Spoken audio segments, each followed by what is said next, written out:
It is bright and early in California. I love it. I love it. It is 11 a.m. on this side of North America, and it is 8 a.m. way over there. We are excited to get ourselves started here. Let your friends know, friends, if you're getting texts that people are having a hard time getting into this particular session for whatever reason, they can go to YouTube. This session will be streamed over on YouTube. Before we get going, my name's Kyle Pierce, and I am a part of the Make Math Moments team along with John Orr and Yvette Lehman. And we're excited to be bringing to you our fifth annual virtual summit. So today, as we get ourselves started, we are going to be quickly doing some housekeeping. Note that the entire summit is available to you throughout the weekend to access live or any of the replays. If you'd like to extend your access beyond the weekend, we do have a $29 ticket that will extend for the week. And if you do a $39 ticket, you'll get a month of Academy access, which includes all of the replays as well as all of our other Academy resources, our over 60 problem-based units of study, and all the other goodies that come along with it. So we encourage you to do some upgrading. And really, the profits from that are to bring amazing speakers and to be able to bring all kinds of great events like this to you all around the world. One of the things that we like to bring your way as well is a podcast. And actually, Bethany is the co-host of a wonderful podcast as well. So if you are looking to get some more math thinking going on your drive to work, on your walk, while you're washing the dishes, whatever it might be, make sure to check out some of the great math podcasts that are out there on your favorite podcast platform. Ours, Making Math Moments That Matter, has been running since 2018. And we're approaching 2 million downloads. So lots of great learning there. Your certificates of attendance will be available to you throughout the weekend. We'd encourage you to check that out as you get to the end of the weekend. If there's any issues with that, do let us know. This is technology. We know how wonderful technology can be when it works and how hard it can be when it's not. So if you do have trouble, don't worry. We will get you taken care of. But do us a favor and try to use that certificate button inside the platform by the end of the weekend or throughout the week or the next month if you do choose to upgrade your ticket. And for our district leaders, if you take a look at that QR code there, we've got a great assessment that you can use to try to strengthen your own math program in your school, department, or your entire district. Or you can head over to makemathmoments.com/district to learn more about that. And without further ado, I'm super excited to dig into this session here with Bethany Lockhart Johnson, as she'll be talking about using tool talks to boost student agency and sense making. My friend Bethany, I'm going to hand over the reins to you. Say hello to everyone and give them a wave. Good morning. Good morning. How are you? So I am, if we ideally a talk about tools, we would be in person. We would be in person. We would have a table full of tools all around us that we could play with and try out and solve problems. So that is a limitation here in this virtual space. But I'm excited to talk today about using tool talks to boost student agency and sense making. Thumbs up if you can hear me okay. Great. Well, good morning. Good morning. So my name, again, Bethany Lockhart Johnson, and I'm a K-5 educator and consultant working in Southern California. I received my BA from the University of California, San Diego, my master's and my multiple subject credential from University of California, Irvine. I taught theater and dance for many years. And what I loved most about that is that I got to work to bring the arts into elementary school classrooms. And not just like this is arts time, but that really how do we incorporate the arts into our everyday lessons was one of my favorite things to do. I'm a California Court advocate with student achievement partners. And as Cal mentioned, I I'm a co-host of the Math Teacher Lounge podcast with Dan Meyer. We actually just completed the podcast. We have 6 seasons, which is amazing. 6 seasons of interviews with educators, teachers, administrators, authors, book studies. Really a wonderful chance to hang out in the lounge. We're trying to reclaim the idea of what could the teacher lounge be and how could it be a productive space where we learn and grow together. So I want to start out first by saying that when I'm talking about students today, I'm coming from a belief that all students need and are worthy of multiple rich opportunities to engage in problem solving and sense-making processes. All students are capable of making sense of a given context. All students bring a tremendous amount of knowledge and schema to the math classroom.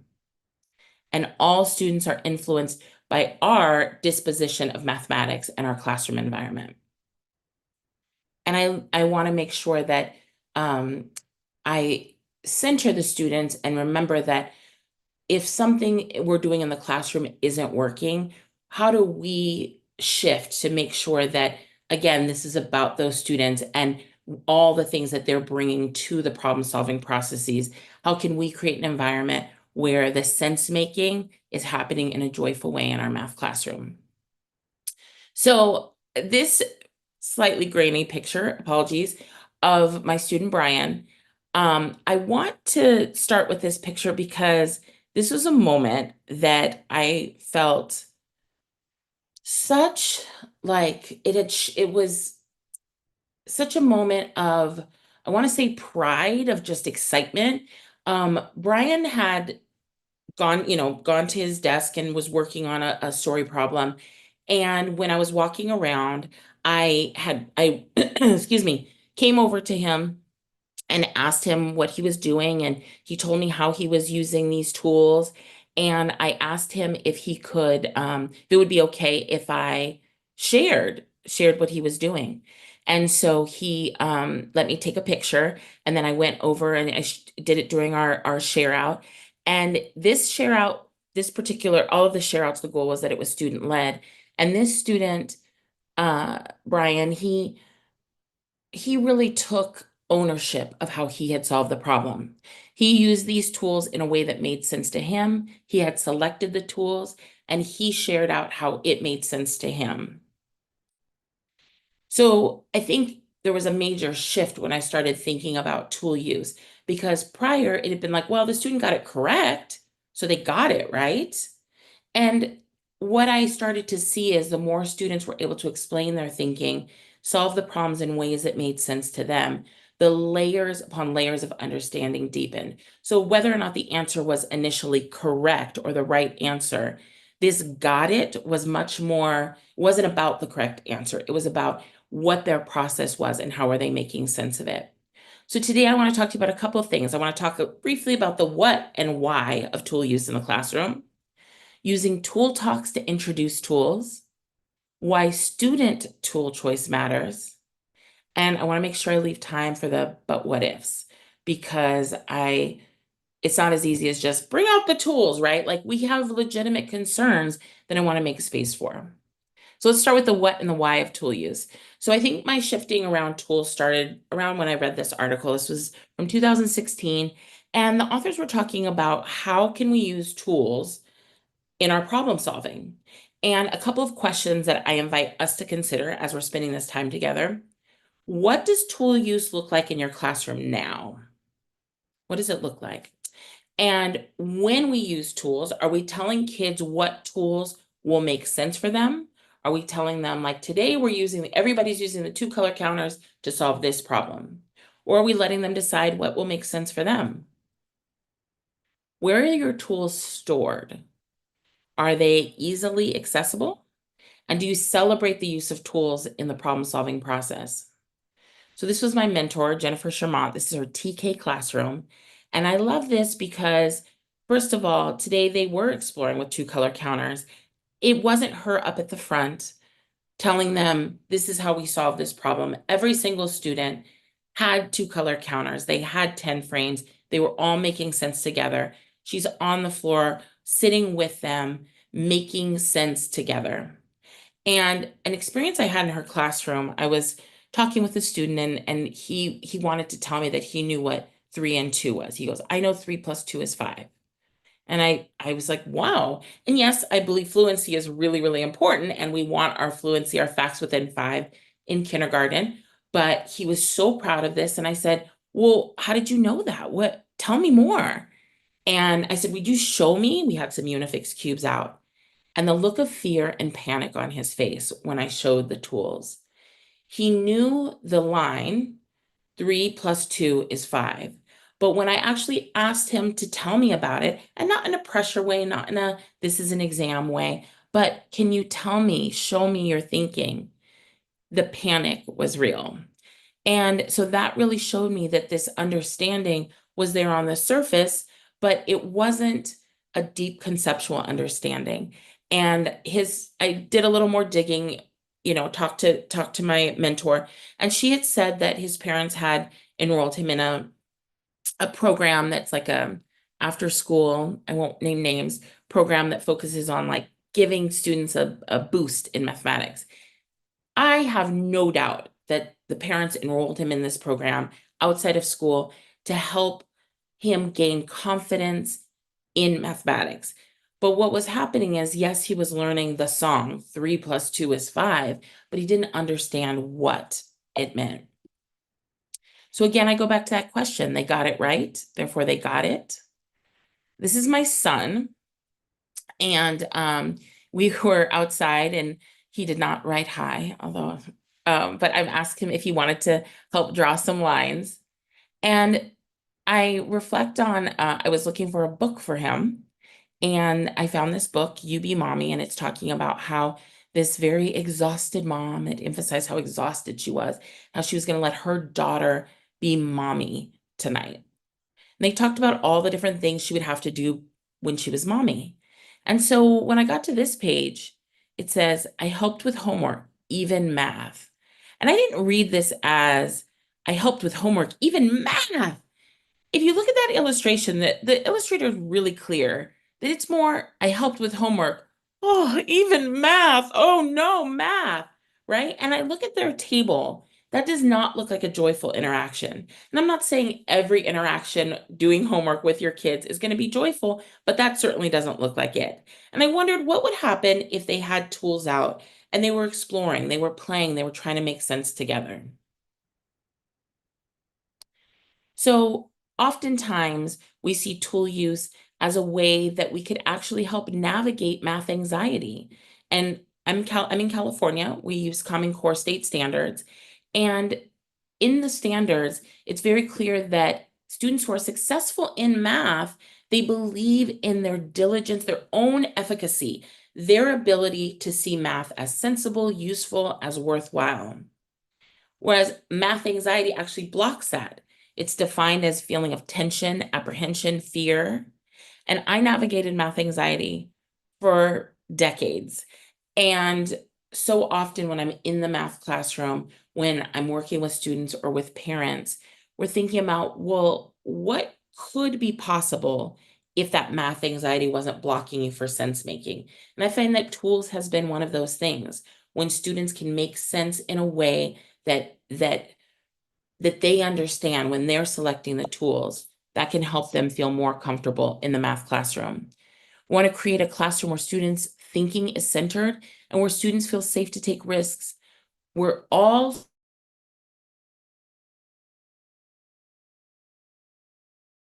mathematics is one that allows them to have a joyful experience in mathematics.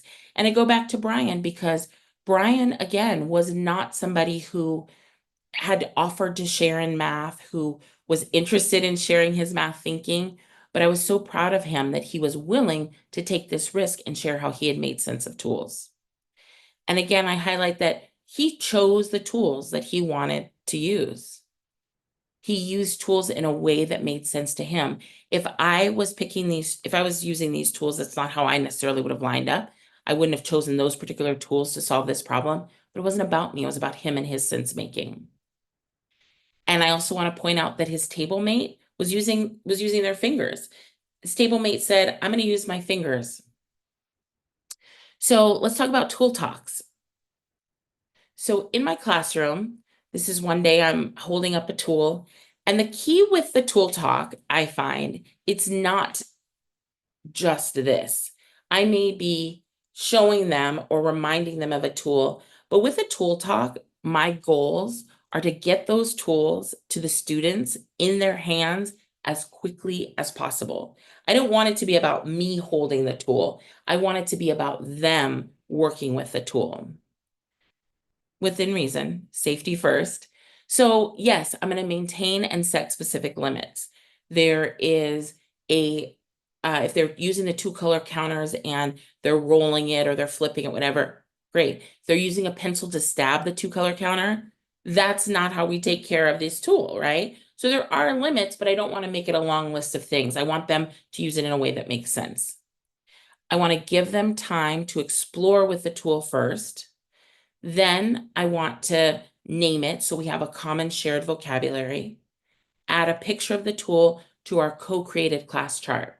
And this was something that was really key in our tool talks. So after the students had the tool, shared what they noticed, what they wondered, had time to explore it, then we wanted to make sure that we made it a part of our classroom. We took ownership of this tool as something that is in our collective toolbox. So what that looked like, this is a couple months into school, that looked like this chart that we co-created together. So when we started with this poster, all it said is tools. And on the very first day, I took out some crayons. Crayons were all on the desk for them to use. And we talked about, all the students could name these are crayons, but we talked about them as a tool. We talked about a pencil as a tool, as a clipboard as a tool when we went and did a number hunt. And the key was that all of these items were things that we had readily available to us in the classroom and that we could use to help solve problems or to do work. The Sharpie, a little less readily available in the classroom, but the Sharpie is a tool. So again, the key was that this is co-created. This was a public record of our work that was done in class. This was not a set poster that I reused every single year that I just put up there. There's a place for that, but the power of the co-creation, the power of the public record is that they owned this. And this what became an easily accessible resource for our students to use. So if a student felt stuck, I could say, could you look at the tool chart? Is there a tool on the chart or on the tool shelf that might help you get started? So sometimes the student would say, well, I don't know what to do. I don't know where to get started. And sometimes just that prompt could send them to the tool shelf or to this poster to allow them to get started and say, well, I could try this. And something that I want to say too, as the teacher, it was important that I didn't then try to dictate what they were going to choose when they went over to the tool chart or when they went over to the tool shelf. So my prompt to them was not, could you go over to the tool shelf and grab some two color counters? Or could you go to the tool shelf and grab a rec and rec? It was really about, is there a tool you think could help you solve it? And if that tool didn't work, they could go back and they could switch and they could use a different tool. And the key was that students took ownership of making sure that those tools were represented. I had not intended to put watercolor up here, right? I hadn't.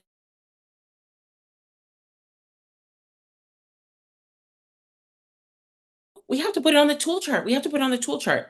Great. So I wrote watercolor paint and then I brought a picture the next day and put it up there with it, right? So for them, they began to take ownership of what it looked like. And by the end of the year, there's multiple posters with all the tools and it doesn't have to be a color copy of it. It can be a drawing of it. It could be a black and white image. It gets to look how you want it. But the idea is that we're creating it together.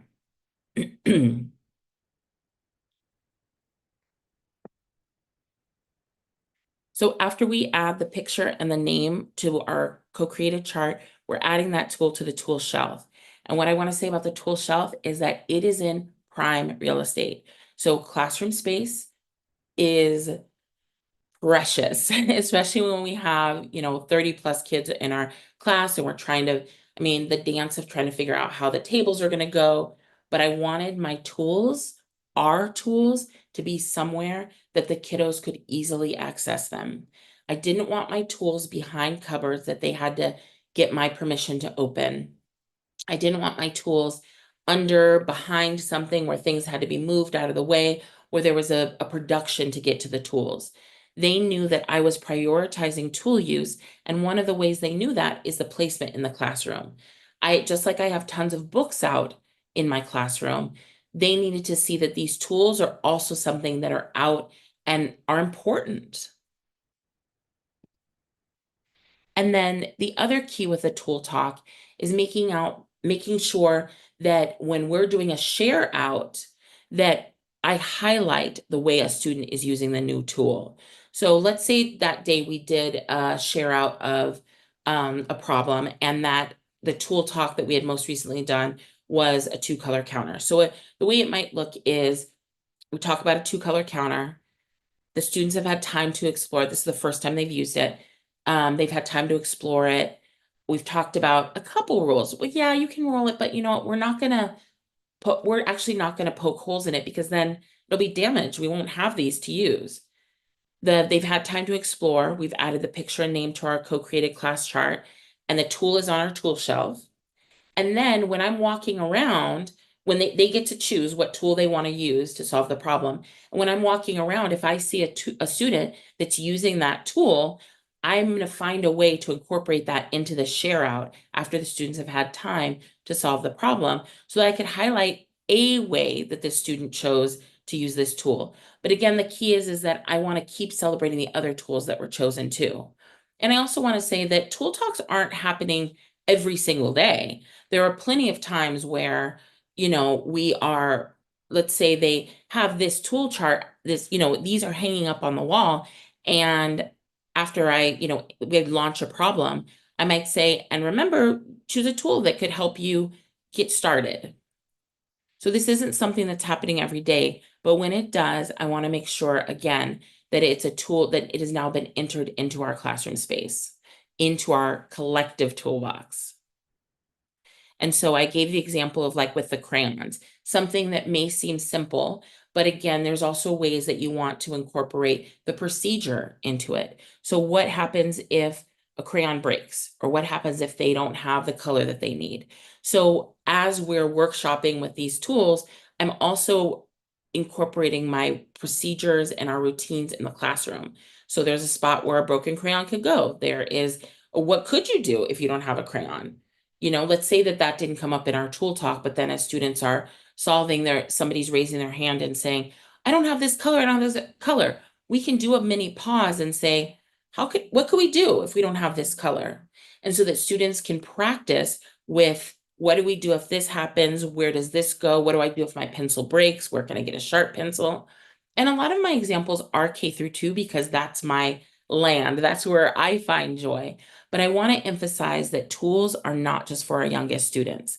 And I think too often, I'll walk into a third grade class or a fourth grade class, and I look for the tools, and often they're behind the cabinets, or they're dusty and definitely not used, or there's a stigma attached. So I really want that to be shifted because I want these students to understand that that tool use is something that mathematicians do. So as a mathematician out in the world, however you see a mathematician working, I think we're all mathematicians, but mathematicians use tools. That's part of the discipline. We use tools in our home. We use tools every day. And so no matter what the grade level, how can tool use be a normal and celebrated part of our problem and sense making? So I've talked a lot about tool choice, and I think it's so key that the student is choosing. And that comes from this idea. Again, we're trying to move from the concrete. How are we solving this problem? How can I give you a chance to solve it in the most concrete way possible? The drawing is the representational. If I'm just giving you a page of numbers, that's very abstract. So the tool use is helping us start with the concrete and move towards the abstract so that there's a deeper conceptual understanding of the material. And I want to say too that fingers are tools. And if you look at the picture of these students, this little girl, she was working so hard with her fingers, right? She was making it make sense. She was trying to understand it. She was explaining it to me. And it was just normal, right? This is the tool that she chose to use. And I've had parents who come to me and say, why won't they stop using their fingers? Why won't they stop using? They're going to keep using their fingers. And I say, fingers are tools. We take these with us, right? They're great tools. And I want to encourage rather than discourage. And just because students are using their fingers because that's what they chose to use to solve the problem, doesn't mean that deep conceptual understanding or deep thinking isn't happening. So in this case, these students were solving a problem. BIP is our classroom mascot. And I had asked the students, this was towards the end of the year, I had said, BIP says that we are talking about the idea of zero. We were also working with classroom argumentation. This is a kindergarten class. And we were talking about, well, BIP says that 9 and plus 0 is the same as 0. Is he right? Is he correct? Is he not correct? What do you think? And could you explain it? And the idea was I wanted the students to be able to, every student in my class was like, 9 plus 0 isn't 0, but how do we explain it to BIP? And so many of our students went and got tools to help them explain or use tools like fingers to help them explain. So those two students that you just saw using their fingers, these are their work samples. So in both examples, the students drew their fingers. They explained BIP is not correct because hold up 9 fingers and add one more fingers. There's still 9 fingers because you added nothing. So it should be 9 plus 0. BIP is not correct, right? This student used fingers. They used unifix cubes. The other student used 9 plus 0, showed me with their fingers, showed how they put the fingers down, right? She's showing what she just did in this photo. And the key is they're using it in a way that makes sense to them. And they were using the tools to try to convince BIP, the mascot. So again, that deep understanding that sense making is happening and using fingers, choosing to use fingers as your tool is not a sign that deep understanding is not happening. So when I think about this article was actually about dyscalculia, and it was talking about all the things that are happening when you try to solve a math problem. So if you solve a math problem like 2 and 2, it takes so many different layers to actually solve this problem. So there's the visual processing. You're seeing the math problem in front of you. You're using your short-term memory to hold on to the specifics of the math problem and the symbols. You're using language. You're translating those symbols into what you're saying. What do those symbols actually mean? That's how you know the plus sign, the equal sign, the question mark mean in this context. You're translating it into language. You're then using your long-term memory to access this kind of memory. You're using it to help you solve the math problem. And then you're understanding quantities and amounts, and then you're calculating it. And although eventually students are going to be fluent with 2 plus 2, all these things are happening seamlessly. And if they're not happening seamlessly, where is the moment when we can support a student?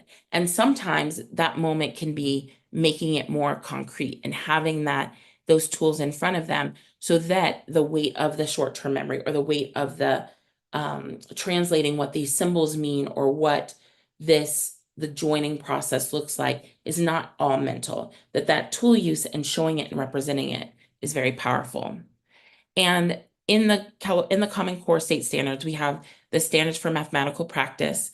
There's a ton of text on here, but I want to highlight 2 points that the standards for mathematical practice, if you're not familiar with them, they're a way that students, their dispositions, they're ways that we want students as mathematicians to solve and make sense. And these interweave throughout K all the way through 12. So whether you're in kindergarten, whether you're in 12th grade, the standards for mathematical practice are the same. So using appropriate tools strategically is the students are considering the available tools. The students are familiar with tools that they might want to use. They know that this is the variety of tools, and if I choose this tool, there might be certain limitations. But if I choose this tool, it might be helpful. And if I choose these tools, it might not work, but maybe I can try again. So part of using tools strategically is selecting those tools themselves.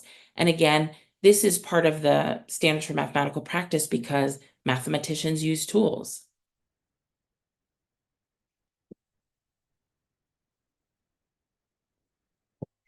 So what kinds of tools and materials will most support student access to the problem and problem-solving strategies?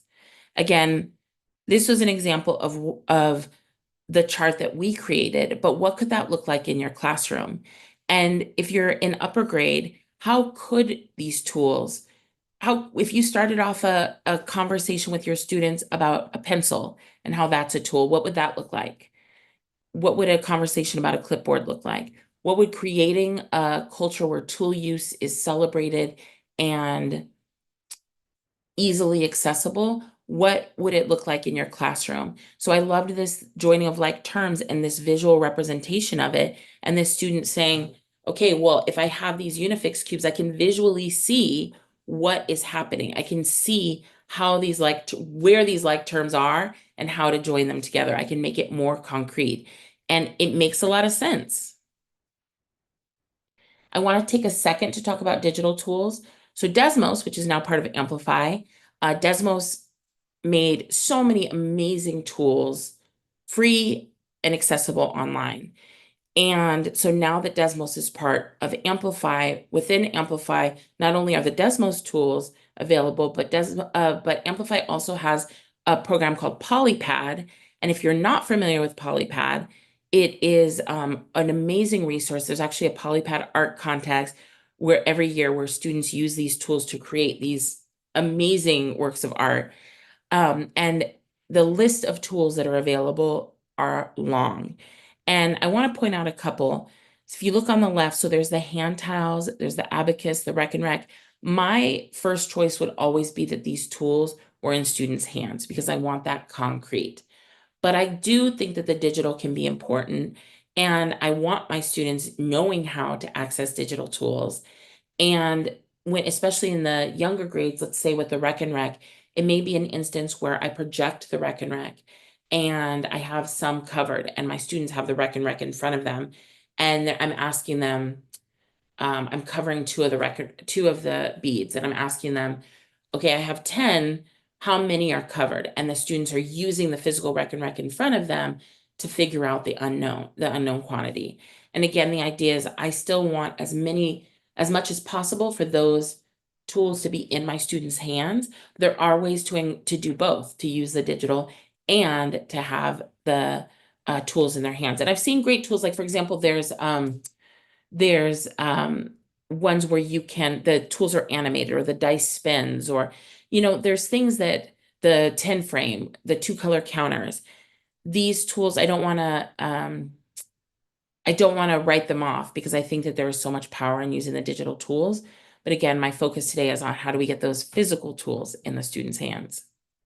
Another great resource, the Math Twitter blogosphere, the elementary math chat. I love finding examples of how folks are using tools in their classroom. So these were 3 examples where someone projected an image and they used this to help all the students were engaged in a number talk.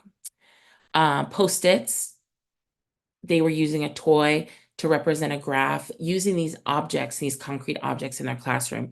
I love seeing examples in out there online of how people are using tools or using something concrete in their space. And again, fingers are great tools.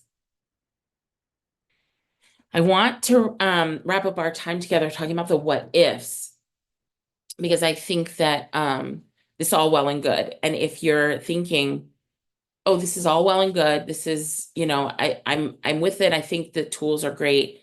But I have some serious concerns because what if my students play with the tools like toys? And these are all concerns that teachers have brought to me or that I have had myself when I'm thinking about tools.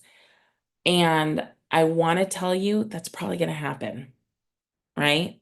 When I put tools in front of the students, when we talk about tools, when we use Unifix cubes, I mean, if you think about it, Unifix cubes do look a lot like Legos, right? They do snap together well. You can build some pretty cool stuff with it. So for me to tell them that you can't do that, but is that going to help with their problem solving? So I want to acknowledge that there may be some tools as toys. And during that first couple minute exploration where the students are, let's say we're sitting there with the Unifix cubes and the students are building and they automatically start building something, I'm not stopping them. As long as they're being safe with it in that exploration time, I want them to use those in a way that makes sense to them. When we come back together and we talk about it as something for problem solving, then we're going to talk about, but is it a toy? Does that help me solve the problem? So I remember in my counting collections, I have all sorts of objects that truthfully, some of them are toys, right? And you'd see kiddos choose the collection to go count that was like the little cars or something. The idea isn't that I want to keep these items from the kids and from their hands because they might use it as a toy. I'd much rather them use the Unifix cubes, build with it, count as they're building, make sense with the tools, than keep them away just because they might use them as tools.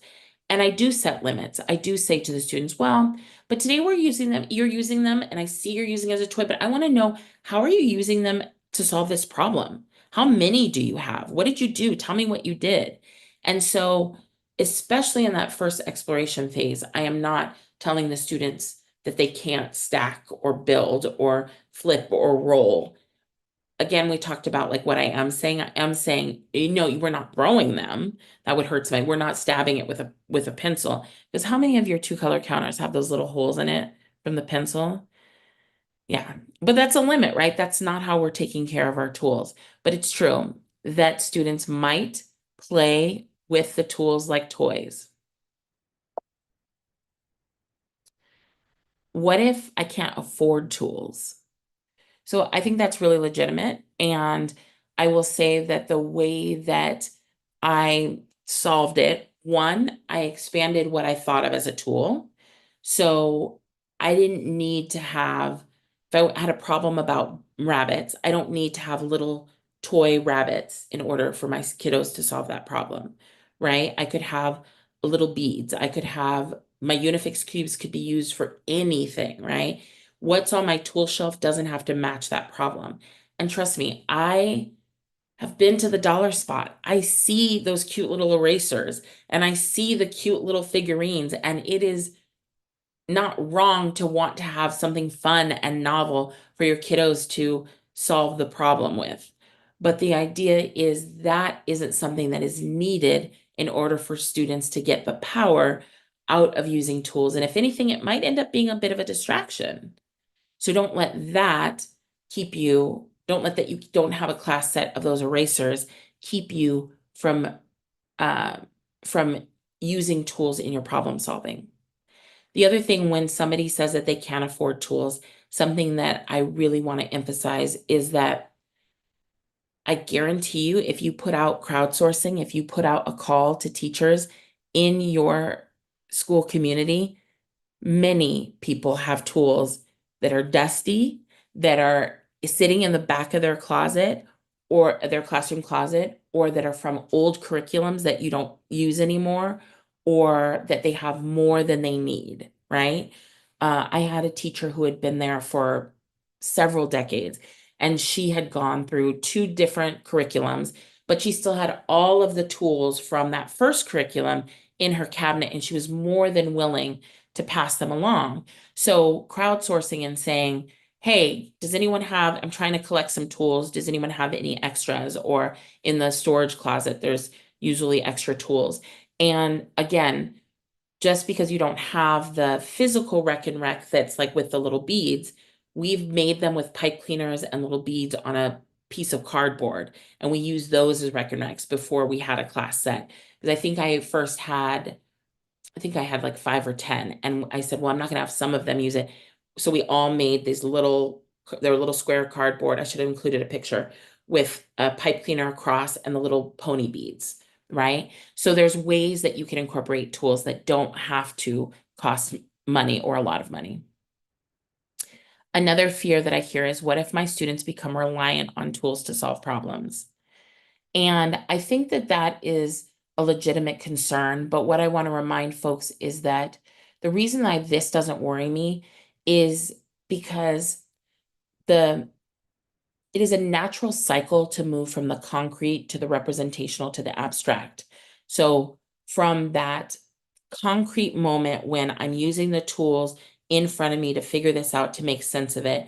But as I begin to work with this idea, it's a natural cycle to move on to the drawing or to move on to the representation and then finally onto the abstract.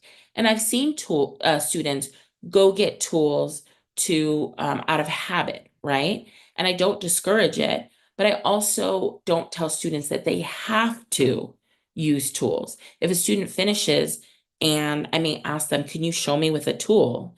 But I don't, I've never seen a student say, I can't solve it without a tool, or look, how do I word this? Become so reliant that they weren't willing to engage in the problem solving process without a tool. I would much rather my students access the tool, use the tool, than worry that they're going to be stuck on needing those tools. And even in the upper grades, so often teachers will say, well, my students don't need the tools, but too often they do. They really do. And there's a deeper level of conceptual understanding when they have access to those tools and they're able to use them and they're not reliant on them. Or if they are reliant on them initially, it's because they really need that deeper understanding. All those things that are happening when we're solving a problem, tools can help to reduce the burden of trying to remember or picture all of these things in order to really get to the juicy problem solving. But what if my students don't want to be stigmatized as needing tools? And that's a legitimate concern, because too often I hear students say, oh, I don't need tools. I don't need it. When you know that they would benefit from it, I think any student would. And I think for me, that's about the classroom culture.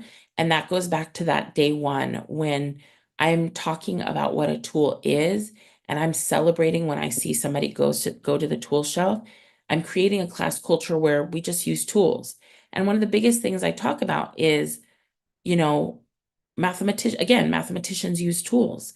We use tools in our daily lives. And I'll have students go home and ask their families, what kind of tools do we use? And so I'll have students come back and say, oh, we use this in the kitchen, or we used, I had a student come back and say, in the bathroom, I used a toothbrush. That's a tool. And that is a tool, right? So we talk about tool use is something that does not need to be stigmatized. And you can break that by celebrating it and making it an assumed part of your classroom culture. And I want to say this is real, right? This concern, but what if they make a mess? It might be a mess. It might be a mess. So how do we have that classroom culture where we're helping to take care of our space, we're helping to clean it up? And for me, I'm not as worried about the mess in the moment if students are using the tools safely. What I care about first is that they're being safe with it. And then the next piece is, okay, but how do we take care of it? How do we take care of our tool shelf so that it's something that we can all use and access?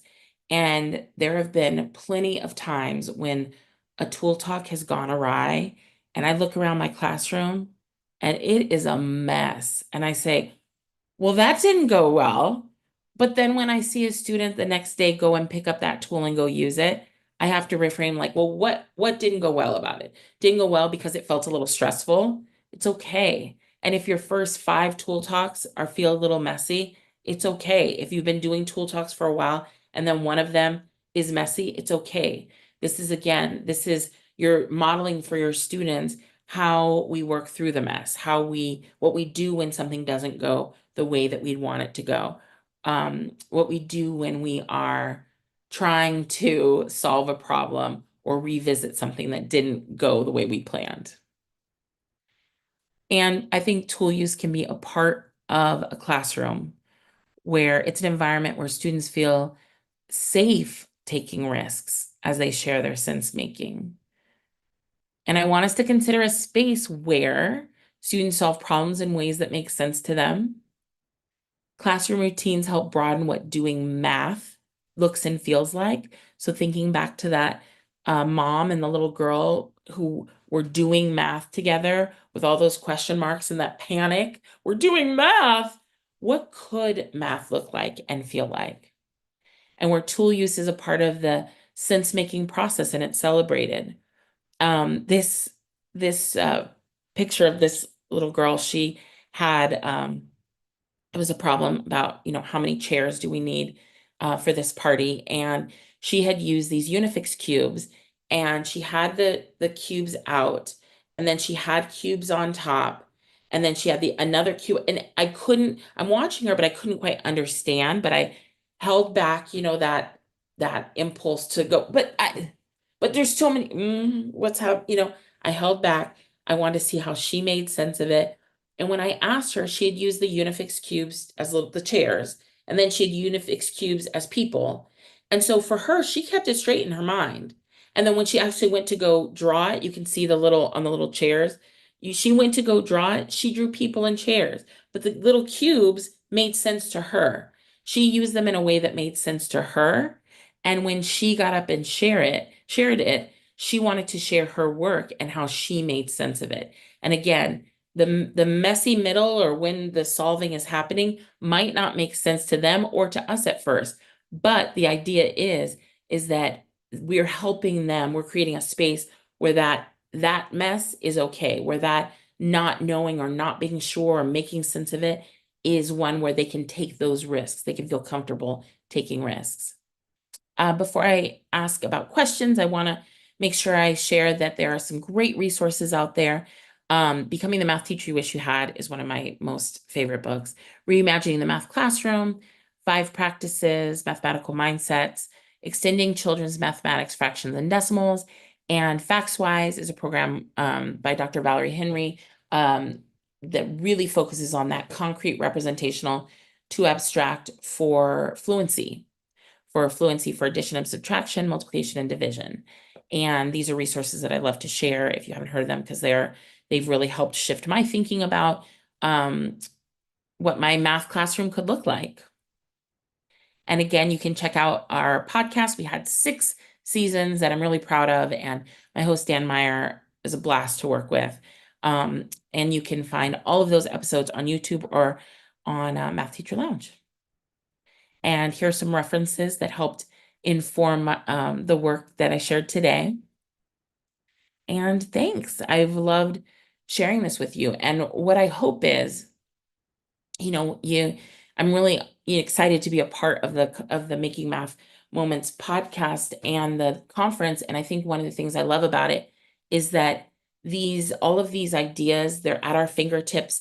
And too often when we go to a conference, or when I go to one of these like virtual summits, I might leave with 50 ideas and they're bookmarked on my computer or they're written down.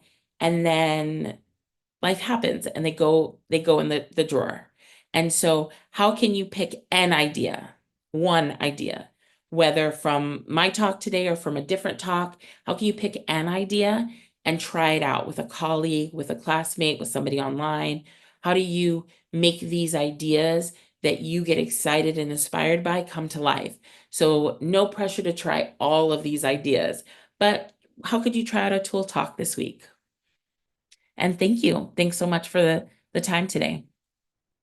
Awesome stuff, my friend. Bethany, we so appreciate you taking the time to help all of the math moment makers from all over the world at various times in the day. I know it's early morning where you are, but there's some people that are really, really early morning or middle of the night and late at night and late I afternoon. won't So complain about 8. Sorry. yeah, there you go. There you go. So, congratulations to everyone who's taking some time out of their very busy and important weekend schedule because we know life and family and all of your personal responsibilities are very, very important. So, you're doing great things for your students. I just want to remind those people who would like to continue access to the summit, because guess what? While we were doing this particular presentation, there's other summit sessions going on. It makes it so challenging because we have so many amazing speakers with amazing voices to share. So you can access them on the summit site by logging in at summit.makemathmoments.com throughout the entire weekend to watch any of the replays. Shortly after every session, they do go up onto the summit site, so you can watch them at whatever time and whatever pace you'd like. But keep in mind as well that after the weekend is over, we will have extended access available for those who are interested to purchase a ticket. A $29 ticket will get you access for the remainder of the entire week. And we've got a great deal on the full academy, which has not only the replays from this 5th summit, but the 4 other summits, as well as all of our online courses and problem-based units. You can grab that ticket on the summit site by clicking the ticket button. Remember, every session you will have a certificate of attendance that will be recorded for you. As the weekend goes on, be sure to check that out. If you do have some trouble, you can let us know after the weekend is over and we will help sort that out for you. But try your best to utilize the tool on the site in the way that it's designed. And remember, if you haven't yet, make sure you check out Bethany's podcast. Go hit subscribe, and while you're at it, hit subscribe on the Make Math Moments podcast on any platform, be it Apple, Spotify, YouTube, or otherwise. Friends, it's been awesome. Hopefully, we will see you in one of the next sessions. There's one going on now, so feel free to hop over in the middle of it or get ready for the next session, which is beginning in about 9 minutes' time by hitting the refresh button on your summit site. Friends, I'll leave the room open for a few minutes. If there's any questions or anything you'd like to share with Bethany, big takeaways, that would be fantastic. And we so appreciate all of you. We will see you in one of the future sessions here throughout the weekend.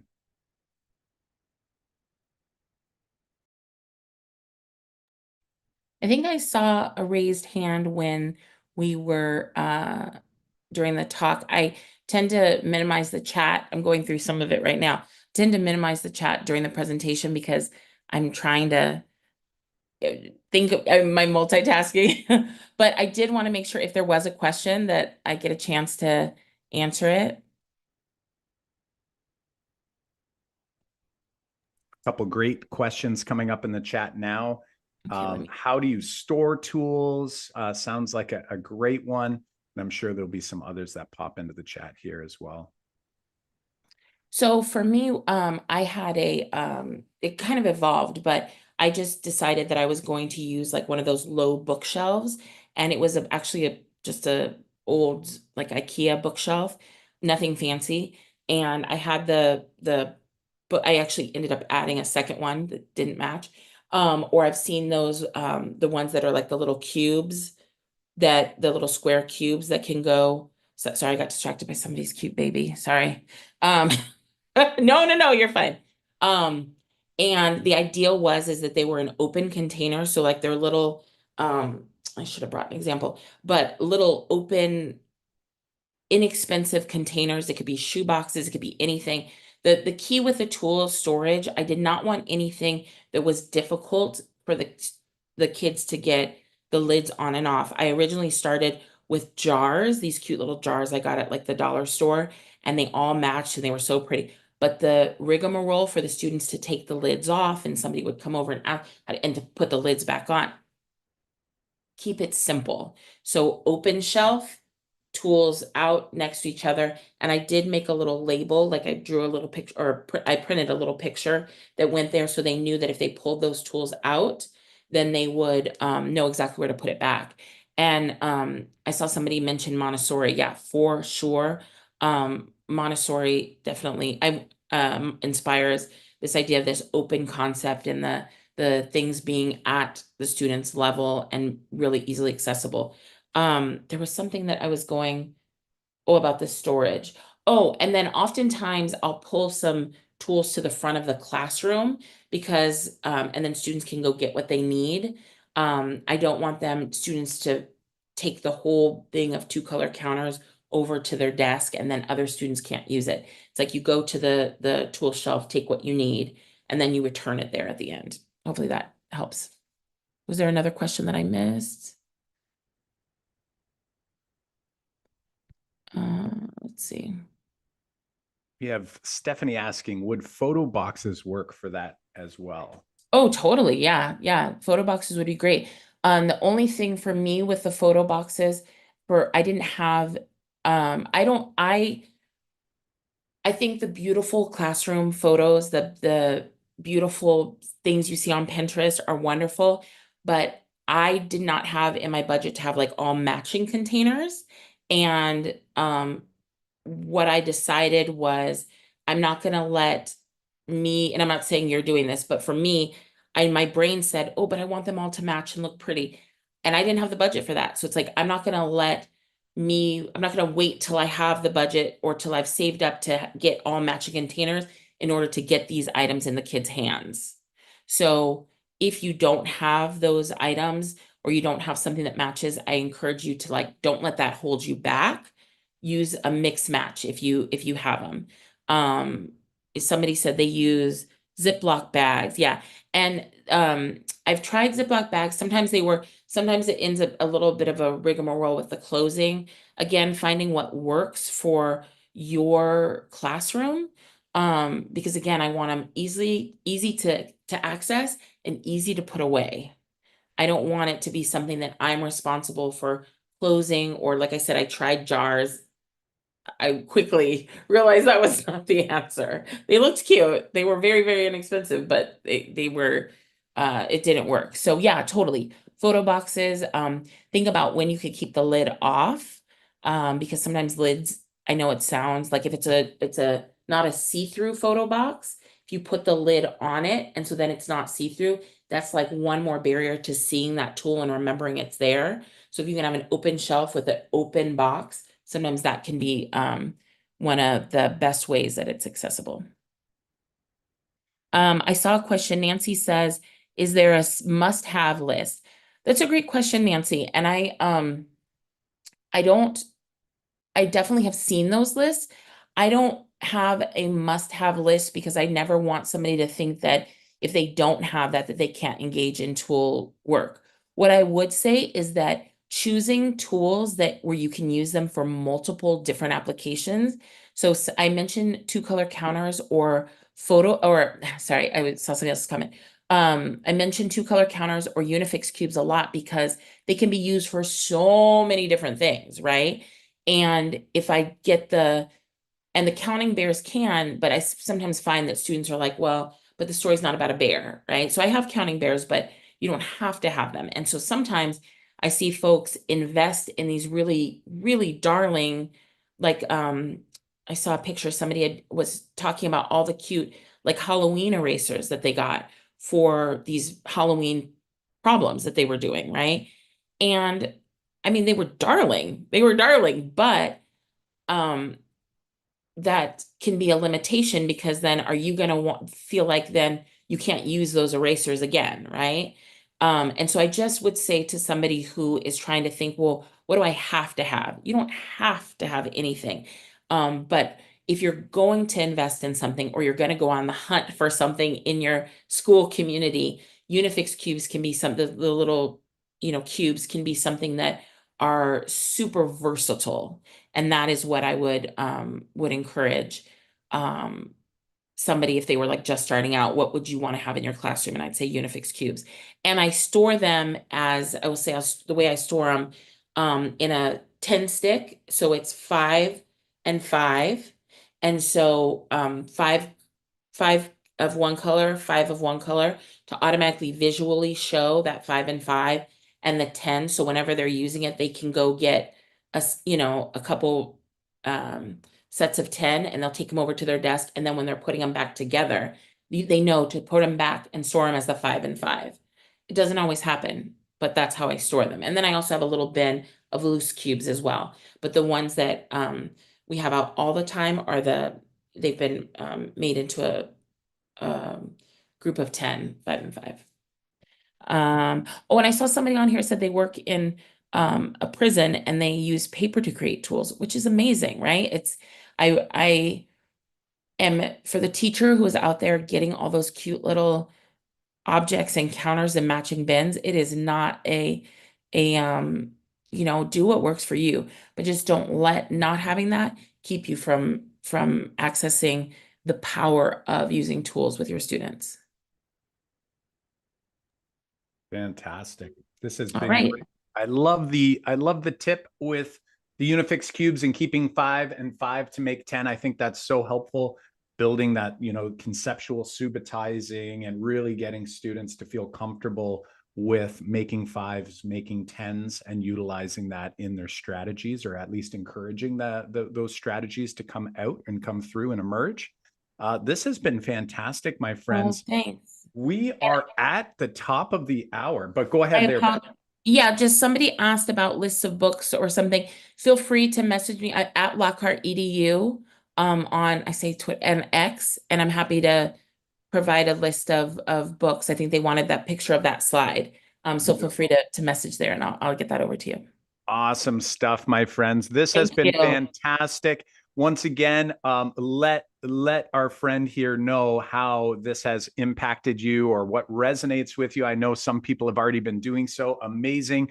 Friends, it is now 12 o'clock Eastern time, which means 9 a.m. Pacific time for those on the West Coast of North America, and some other time wherever else you are in the world. We hope you enjoy the remainder of the sessions here today. We've only had a couple so far, and it's been great so far, and they're going to continue to be awesome throughout the day.